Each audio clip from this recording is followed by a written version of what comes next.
Currency collapses don't start with panic. They start with a promise. A government says, this is temporary.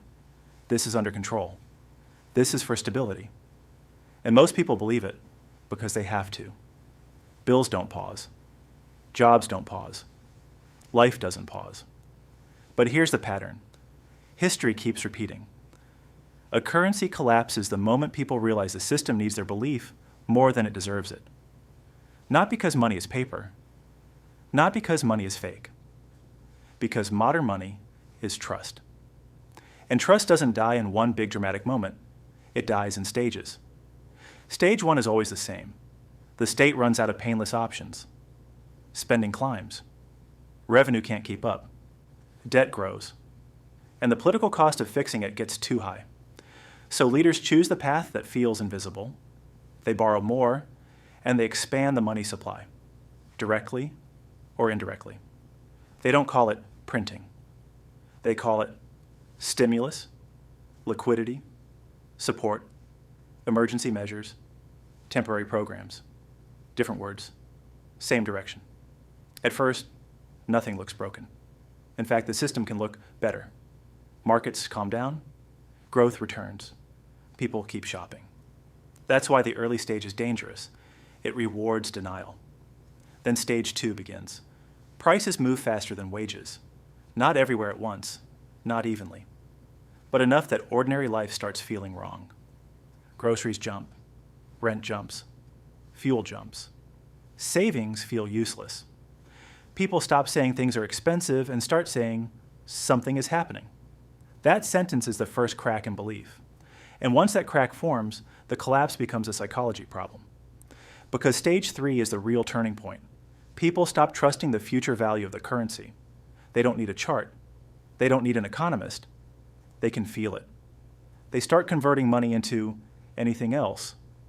Durable goods, foreign currency, hard assets, inventory, even debt, because debt gets cheaper in real terms when money weakens. This is when velocity rises. Money starts moving faster because nobody wants to hold it, and the moment a currency's velocity spikes, you get the nightmare loop. Prices rise to people spend, faster to prices rise again. Now stage four arrives. The government tries to stop the fire with rules, price controls, forced exchange rates, restrictions on withdrawals, limits on imports, crackdowns on hoarding, bans on pricing in foreign currency. These policies don't restore trust. They announce that trust is gone. And now the collapse accelerates, not because the currency is weaker, but because everyone is rushing for the exit at the same time. That's the real reason currency collapses always start the same way. It's not just economics. It's the moment belief flips into survival mode. So what's the common trigger behind the same story across different countries and centuries? It's not one villain.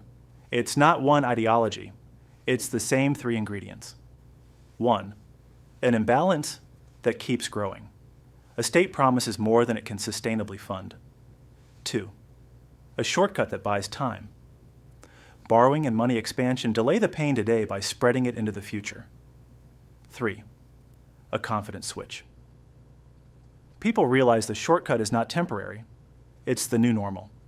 And once the public believes more money will be created again, they change behavior immediately. That's what makes the collapse hard to stop.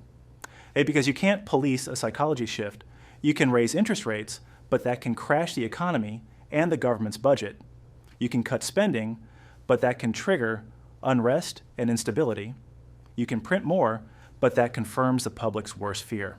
So leaders often choose the option that keeps the lights on today, even if it burns the currency tomorrow. And here's the final twist. A currency rarely collapses because the country has no resources.